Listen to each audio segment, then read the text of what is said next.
Terima kasih untuk Anda yang masih bergabung bersama kami di ID Second Session Closing, pemirsa, dan kami juga masih mengundang Anda untuk bisa berpartisipasi aktif di telepon interaktif kami di 021 di 515 di 3170 dan juga WhatsApp interaktif kami di 0812 di 1398 di 3749. Anda bisa bertanya secara langsung terkait dengan koleksi saham Anda sampai sejauh ini, ataupun Anda ingin masuk kepada saham-saham tertentu, level menarik berapa saja yang bisa diperhatikan, baik untuk investasi jangka pendek, jangka menengah, ataupun untuk jangka panjang. Dan untuk mereview perdagangan sepanjang hari ini dan proyeksi untuk jangka pendek, jangka menengah, dan untuk jangka panjang, kita sudah terhubung melalui via Skype bersama dengan Bapak Hendry Setiadi selaku founder dari Mastermind Trader. Kita akan langsung sapa saja.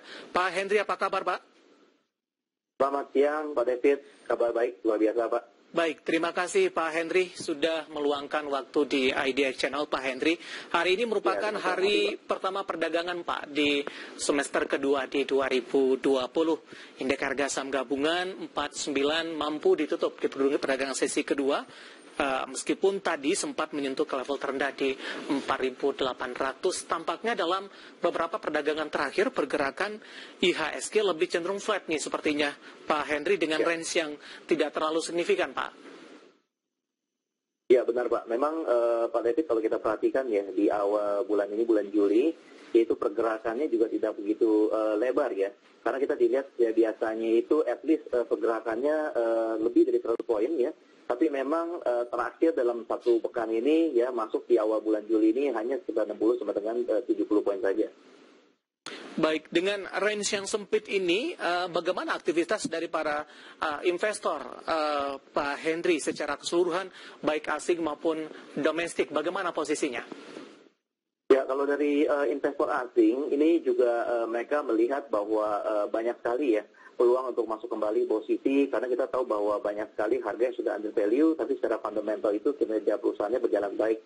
Nah, kalau dari investor dalam negeri, justru ini saya lihat karena belakangan ya ada peraturan pemerintah mengenai PSBB, karena banyak dari kita work from home, jadi aktivitas atau transaksi di Bursa Efek Indonesia khususnya melalui analytics trading ini bertambah besar, Pak, peluangnya. Ya. Baik. Pak Hendry, kalau kita lihat dari sisi sektor, bagaimana rotasinya, Pak, di sepanjang perdagangan hari ini?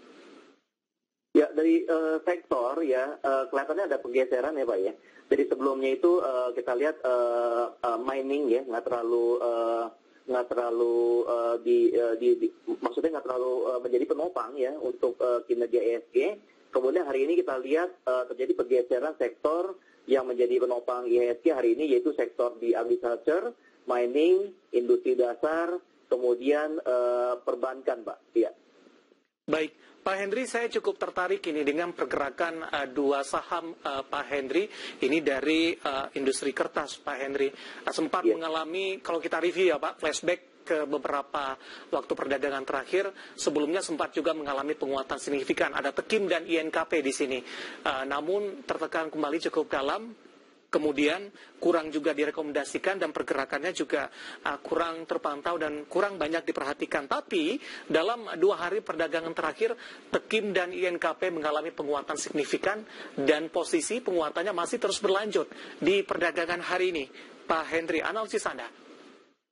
Ya, memang kedua emiten ini, Tekim dan INKP ini menarik ya, Pak ya. Dua-duanya di usaha kertas, ya, palet, ya, kemudian juga dua-duanya masuk di sektor industri dasar. Nah, kalau dari sisi teknikalnya, ini justru saya melihat ada peluang besar ya bagi Tekim maupun INKP, karena harganya itu sejak dari awal April ya, sampai dengan kemarin, Pak ya, sampai dengan kemarin itu cenderung flat, yaitu sideways ya. Nah, padahal itu harga sudah menyentuh titik supportnya ya. Nah, jadi hari ini no surprise, Pak. Jadi untuk Tekim sendiri itu mengalami penguatan sebesar 15%, yaitu ditutup di harga 5.925. Ya, no surprise karena sebelumnya itu kenapa dari awal April itu saya lihat bergerak wide range ya, ranging. Karena di sini jelas sekali, Pak, sebenarnya sudah menjadi level di mana para investor itu mulai akumulasi, Pak. Ya, makanya kenapa dia bergerak ranging sini ya. Dari sisi teknikal ini pergerakannya atau valuasinya ini sudah dikatakan cukup murah begitu, Pak Hendry? Ya, level supportnya itu di 5.000 ya. Jadi hari ini dia ditutup menguat itu di 5925 ya, boleh bilang ini sudah mendekati level resistennya itu di 5475 ya. Diperhatikan 5475 ya sudah di break ya. Nah, hari ini 5925 merupakan level resisten yang baru, Pak. Baik.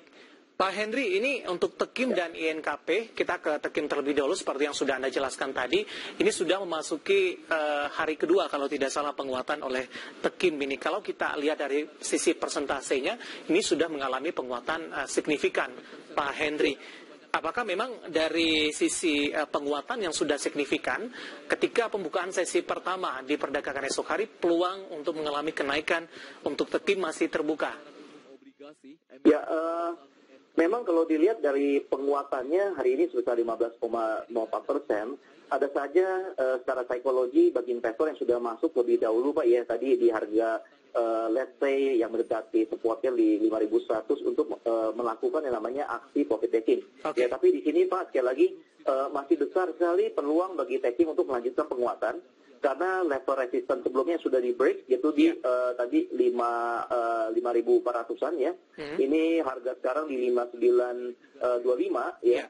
Jadi tergantung besok Pak David, kalau misalkan pasar dibuka melanjutkan penutupan hari ini 5.925, besar kemungkinan Pak dia akan menguji kembali resisten selanjutnya, yaitu di 7.425. Baik. Sementara range pergerakan hari ini 5.100 ke 5.925. Ini bisa dikatakan lompatan yang cukup besar ini, Pak Henry. Ketika bagi para investor yang baru ingin ambil posisi, Pak Henry, apakah dari posisi saat ini valuasinya sudah kemahalan atau ini sudah masuk kategori jenuh beli? Tapi tadi juga Anda katakan peluangnya masih cukup besar ini. Tapi kalau ingin masuk strateginya, apakah tunggu koreksi terlebih dahulu atau di current price penutupan perdagangan hari ini juga bisa ambil posisi, Pak?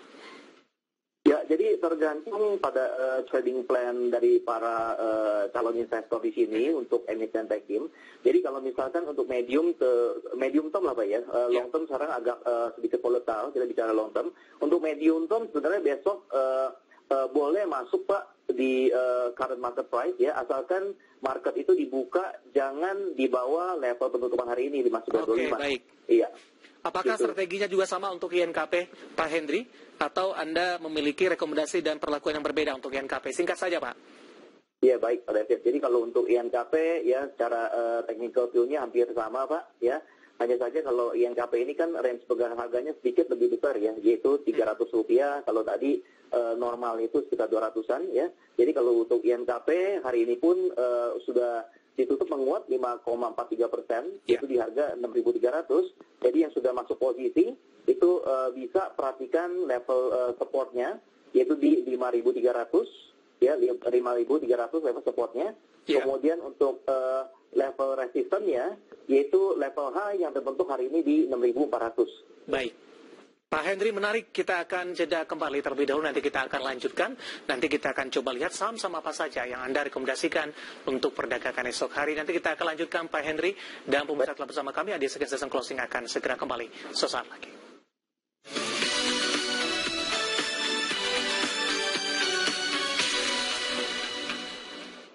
Terima kasih untuk yang masih bergabung bersama kami, dan kami juga masih mengundang Anda untuk bisa berpartisipasi aktif bersama kami di telepon interaktif di 021 di 515 di 3170 dan juga WhatsApp interaktif kami di 0812 di 1398 di 3749 seperti yang tertera di layar televisi Anda.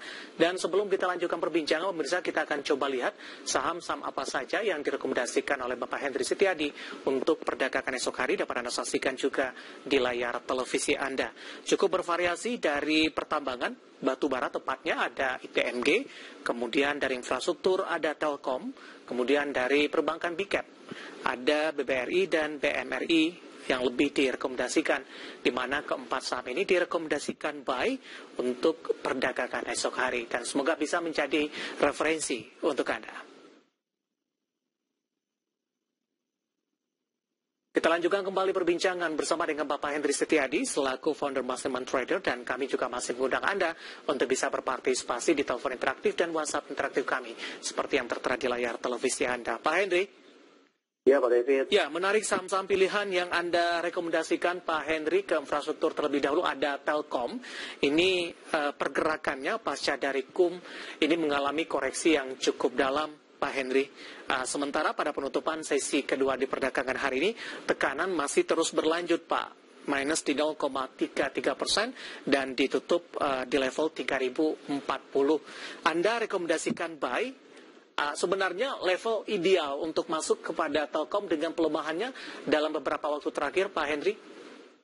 Ya, memang Pak, Telkom tadi pada saat market dibuka di 3070 ya, di sini kita tunggu ada potensi buat koreksi Pak, karena kita melihat di sini Telkom ini sudah cukup bergerak rangingnya dari awal April ya sampai dengan hari ini ya. Jadi sebenarnya tadi pada saat menyentuh level supportnya itu di 3030 Pak, yaitu peluang bagi kita untuk masuk posisi. Dan sempat Pak pada saat tadi masuk posisi di 3030 ya, itu break di bawah support ya 3010 dan kemudian hari ini Pak walaupun ditutup melemah yaitu minus 0,32%, tapi kembali ditutup di atas support ya Pak, yaitu di 3040 ya. Jadi harga ini sebenarnya merupakan harga yang masih cukup ideal untuk kita masuk posisi. Untuk level entry begitu Pak Henry? Iya, betul. Ya. Dengan target price terdekat Pak Henry untuk Telkom? Ya, untuk Telkom karena masih bergerak ranging, bisa kita lihat target price terdekat yang bisa kita jadikan sebagai resistance itu di 3.390 Pak. 3.390. Iya. Ini jangka pendek Pak? Ya, jangka pendek dalam arti 1 sampai dengan 2 minggu kita lihat Pak ya, apakah mampu break di level resistance ini ya. Dalam jangka waktu 2 minggu ya Pak, dengan target price-nya di 3.390, level entry di 3.040. Tapi outlook-nya seperti apa Pak Henry di semester kedua di 2020 ini untuk Telkom? Ya, untuk Telkom sih sebenarnya kalau kita lihat Pak ya, kinerjanya nggak bisa dibilang fantastic ya. Tapi kita lihat karena Telkom ini kalau untuk long term investment ya selalu menjadi all time favorite ya, dalam arti bahwa kenaikannya cukup slow growth Pak ya, dalam arti di sektor infrastruktur ini Telkom merupakan emiten yang tetap menjadi salah satu pilihan bagi para investor untuk invest di medium to long term. Baik, ada Telkom direkomendasikan buy dan lagi-lagi keputusan investasi tetap ada di tangan para investor dan trader pasar modal Indonesia. Kita beralih ke saham pilihan selanjutnya, Pak Henry dari pertambangan batu bara. Ada ITMG, Anda juga rekomendasikan buy. Posisi penutupan di sesi kedua di perdagangan hari ini di 7250 menguat di 2,11% ini. Analisis Anda terhadap rekomendasi buy untuk ITMG, Pak Henry? Ya, ITMG kalau untuk analisanya kenapa rekomendasi untuk buy ya, karena juga kita lihat bahwa sudah terjadi significant correction yang cukup besar ya. Dari awal Maret harganya itu masih di 11.000 ke atas ya. Kemudian terakhir Pak penutupan kemarin itu di 7.100 ya. Jadi hari ini kita melihat ada peluang Pak ya, ITMG untuk kita masuk posisi ya. Sudah ditutup menguat 2,11% ya, confirm kalau ini adalah signal rebounding ya. Jadi tergantung besok apabila market dibuka bisa melanjutkan penutupan hari ini di 7250 ya. Boleh kita beli masuk posisi ya, akumulasi buy ya dengan memperhatikan level supportnya itu di 7050. Kemudian level resistance-nya yang bisa dijadikan target profit pertama Pak ya, itu di 9.000. Baik. Untuk ITMG, Anda rekomendasikan buy ini, Pak Henry. Kebetulan Pak Henry sudah ada beberapa pertanyaan masuk melalui WhatsApp interaktif kita. Ada Ibu Lia yang ada di Solo, Pak, juga mempertanyakan ITMG. Langsung saja kita bahas, Pak Henry ya. Ibu Lia yang ada di Solo, ITMG punya di level 7.125. Analisis dan rekomendasi Anda. Ya, thank you Bu Lia untuk partisipasinya dari Solo ya. Jadi kalau misalkan sudah masuk posisi ya, masih layak di hold ya, karena pergerakan ITMG ini per hari rata-rata sebesar 230 sampai dengan 250 rupiah ya. Sekali lagi masih potensi untuk melanjutkan penguatan besok ya. Hari ini ditutup di 7250 dan kembali menguji level resistance tadi yang terdekat yaitu di 9.000. Baik, untuk ITMG, Ibu Lia udah profit nampaknya ini, Pak Henry. Ambil posisi di 7125 hari ini, penutupan di 7250. Di hold saja dulu ya Pak? Iya, betul. Baik, Ya. selain dari TNG, masih dari sektor yang sama, Pak Henry, PTBA ini. Kita akan coba compare juga, kebetulan juga beberapa pertanyaan masuk, mempertanyakan PTBA. Ibu Lia yang ada di Solo sudah ambil PTBA di 2020, kemudian tanpa menyebutkan nama dan lokasi, boleh review PTBA. Kemudian ada Pak Yunanto dari Tanjung Pinang, PTBA untuk jangka pendek dan medium. Sudah ambil posisi di 2095. Satu lagi ambil posisi di 2020, kemudian 2095 Pak untuk PTBA. Analisis Anda. Ya baik, Bu Lia, Pak Yulianto untuk partisipasinya dan rekan-rekan semua ini. Untuk PTBA hari ini kita lihat sudah menguat Pak 3,46%, ditutup di posisi harga 20,90 ya sekarang ya. Jadi bagi yang sudah masuk posisi masih layak di hold ya, karena berdasarkan rata-rata pergerakan PTBA per hari itu sekitar 90 dengan 100 rupiah. Besar Pak, kemungkinan besok kita ya akan melanjutkan penguatan dan menguji level resisten yang terdekat yaitu di 2010. Oke, 2010 ya Pak? Iya. Ya, sudah ambil di 290 tadi, kemudian juga Ibu Lia sudah ambil posisi di 2020. Di hold saja Pak Henry. Ya, masih layak di hold ya karena masih ada potensi penguatan lebih besar lagi. Ya. Baik, Pak Henry, dari chart yang saya punya ini dari RTI, Pak Henry, ini PTBA dan ITNG pola pergerakannya hampir sama ini Pak. Lebih cenderung dominan bergerak di zona merah, namun beberapa jam atau berapa menit jelang penutupan sesi kedua di perdagangan hari ini mengalami kenaikan signifikan, Pak. Apakah ini sinyal dari rebound akan terus berlanjut, paling tidak untuk jangka pendek? Iya, dari time frame jangka pendek ya dalam arti 1 2 minggu itu confirm Pak ya dua-duanya masih berpotensi untuk naik ya. Karena juga dari sektor mining itu sendiri kita lihat Pak memang ini ada signal kuat untuk rebound ya. Jadi secara spesifik kalau untuk ITNG dan untuk PTBA itu sendiri confirm Pak untuk jangka waktu 1 2 minggu masih posisi buy ya. Dengan target price Pak Henry bisa diulang kembali tadi untuk PTBA? Ya, kalau untuk PTBA ya bisa set target price-nya yang menjadi level resistance yaitu di 2510. 2510. Iya. Ini 2 minggu ke depan ya Pak? Iya betul, 2510. Ya. Baik, PTBA ini cukup banyak yang menanyakan ini Pak Henry, ada Pak Yunanto di Tanjung Pinang, Ibu Lia yang ada di Solo, dan semoga bisa menjadi referensi dan lagi-lagi keputusan maksud kami investasi dari para investor dan trader tetap ada di tangan investor sendiri.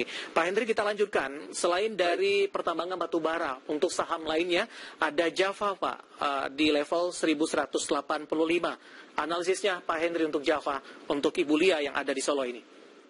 Ya, masih Ibu Lia dari Solo, Bu. Makasih partisipasinya. Ya, untuk Java ya, ini kan masuk di sektor industri dasar ya hari ini ditutup melemah ya, minus 2,1% di harga 1160 ya.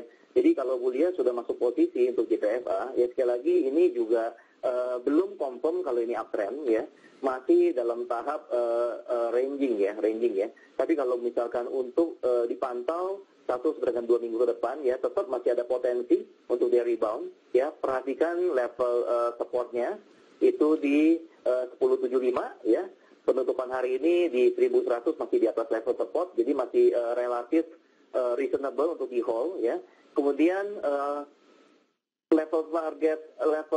target price-nya ya yang menjadi level resistance terdekat yaitu di 1345 ya. Jadi harus direview kembali nih Bu Lia nih. Harga belinya di berapa, kemudian trading plan-nya seperti apa ya. Baik, untuk Ibu Lia ini. Kemudian juga ambil posisi di SMBR Pak Henry, analisis Anda di 308. Halo Pak? SMBR ya Pak ya? Iya, Semen Batu Raja. Oke, kalau untuk SMBR, mari kita lihat ya.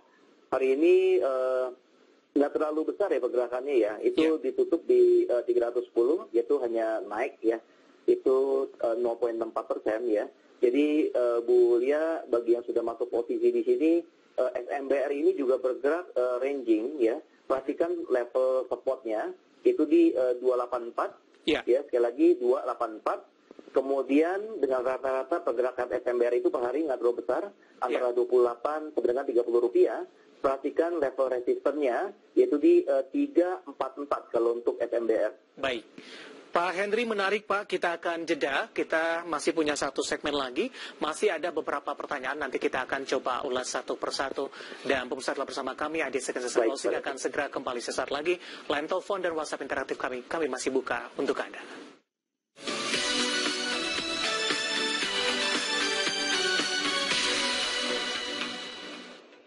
Terima kasih untuk Anda yang masih bergabung bersama kami dan kita lanjutkan perbincangan bersama dengan Bapak Henry Setiadi selaku founder Mastermind Trader. Pak Henry, kita lanjutkan kembali Pak. Baik Pak Dev. Ya, kita akan coba sapa Bapak Rizky dari Surabaya. Mau tanya Antam ini Pak Henry, sudah punya atau ambil posisi di rata-rata harga 673, ini trennya tidak ada peningkatan untuk short term sama mid term, ini bagaimana? Analisis Anda untuk Antam Pak Henry? Ya, terima kasih Pak Rizky partisipasinya. Jadi kalau untuk Antam, memang pergerakannya itu slow uptrend, ya cenderung ranging Pak, ya cenderung ranging. Jadi kalau memang sudah masuk posisi, perhatikan Pak level supportnya itu di 560. Ya, jadi selama Antam tidak bergerak di bawah 560 masih layak di hold ya. Kemudian juga perhatikan di resistennya yaitu di 650 ya, yang merupakan titik sudah diuji berkali-kali tapi tidak berhasil ditebus ini resisten kuatnya ya. Pak Henry, kalau kita perhatikan untuk Antam sebelumnya sempat menyentuh ke 800, 900 bahkan menembus ke level 1000-an. Ini tekanan yang terjadi untuk Antam sudah cukup dalam Pak dalam beberapa waktu terakhir, bahkan intraday tradingnya di sepanjang perdagangan hari ini range-nya juga cukup lebar Pak Henry. Bagaimana Anda melihat untuk jangka menengah untuk Antam dengan posisi penutupan 5600, posisi dari Bapak Rizky dari Surabaya ada di 673. Biasanya harga per... Ya, jadi kalau Pak Rizky sekali lagi sudah hold Antam ya, memang kita lihat walaupun bergerak ranging ya, tapi Antam juga tidak menunjukkan kalau dia akan berubah trennya ya. Jadi sekali lagi masukan dari kami Pak Rizky, Antam ini masih layak Pak untuk di hold ya, asalkan masih diperdagangkan di atas supportnya yaitu di 560. Oke, yang seperti yang sudah Anda jelaskan tadi. Tapi tampaknya Pak Rizky termasuk tipe dari investor kurang sabaran nih Pak. Kalau memang ingin berinvestasi untuk saham-saham yang pergerakannya atau volatilitasnya cukup tinggi Pak Henry, ada rekomendasi tidak Pak? Ya, jadi kalau misalkan tipenya itu trading harus diperhatikan Pak untuk range harga perdagangannya ya, dalam arti di sini kita gunakan istilah volatility ya. Jadi kalau Antam ini memang nggak terlalu besar ya Pak ya, itu per harinya itu rata-rata 20 sampai dengan 30 rupiah ya, jadi lebih cocok sebenarnya Antam ini untuk invest ya. Medium term to long term sebenarnya. Oke, Pak Rizky dari Surabaya. Selanjutnya kita sapa Bapak Joni Indra Barimbing di Jati Bening Bekasi ini Pak Henry. Investasi di saham BJTM sebesar 5 miliar di posisi 500 dan berencana untuk investasi jangka panjang. Bagaimana prospeknya? Mana yang lebih bagus, BJTM atau BJBR nih Pak? Sama-sama untuk bank daerah. Ketika punya modal Pak Henry sebesar 5 miliar kalau ingin berinvestasi di saham, pola pemilihannya seperti apa Pak? Terutama dari sisi fundamental ini kalau memang ingin berinvestasi jangka panjang. Ya, kalau dari sisi sektornya untuk jangka panjang di sektor perbankan sudah cukup ideal ya Pak ya. Namun kalau misalkan untuk investasi jangka panjang ya, bisa mungkin Pak pilihannya lebih diferensiasi dalam arti tidak di-pool di satu emiten saja, dalam arti di sini BJTM Pak ya. Ya, walaupun di sini saya lihat kedua-duanya BJBR dan BJTM ini dua-duanya masih bergerak ranging Pak, masih bergerak ranging ya. Tapi kalau untuk volatility-nya ya, range harganya itu lebih lebar BJPR ya, jadi 2 kali daripada BJTM. Jadi BJTM itu per hari sekitar Rp10, sementara kalau BJBR itu per hari sekitar 20 sampai dengan Rp25. Oke. Baik, jawaban untuk Pak Joni Indra Barimbing di Jati Bening di Bekasi. Satu lagi singkat saja Pak Henry, Wika sudah ada di 946. Mau tambah posisi, kira-kira posisi beli di berapa Pak Henry, singkat saja? Baik Pak, thank you. Untuk Wika ya, kalau sudah masuk posisi masih layak untuk di hold ya. Hari ini walaupun terkoreksi sebesar 2,91%, ditutup di 1165 ya, masih layak di hold. Dan kemudian kalau misalkan ada rencana untuk masuk posisi ya, perhatikan untuk level supportnya yaitu di 1130 ya, 1130 untuk Wika ya. Baik, sudah ambil posisi di 946, ingin tambah lagi Pak Henry, apakah di level 1130 ini ya direkomendasikan? Ya, kelihatannya besok Wika masih bisa ada potensi untuk koreksi, Pak. Jadi sabar aja. Ya, 1130 sampai dengan 1150 merupakan harga yang ideal, Pak, untuk masuk posisi. Posisi ini. Jawaban untuk Pak Rizky yang ada di Surabaya untuk Vika. Pak Henry, terima kasih atas ulasannya Pak Henry dan juga rekomendasinya. Cukup banyak pertanyaan di hari ini. Semoga bisa menjadi referensi dan lagi-lagi keputusan investasi tetap ada di tangan para investor dan trader pasar modal Indonesia. Terima kasih Pak Henry, sehat selalu Pak. Baik, ada Bapak Henry Setiadi selaku founder Mastermind Trader. Dan pemirsa, perbincangan tadi mengakhiri bersamaan kita di ID Second Session Closing untuk kali ini. Akhirnya saya Devisan Oval dan seluruh kabar kerja yang bertugas mengucapkan terima kasih dan sampai berjumpa kembali.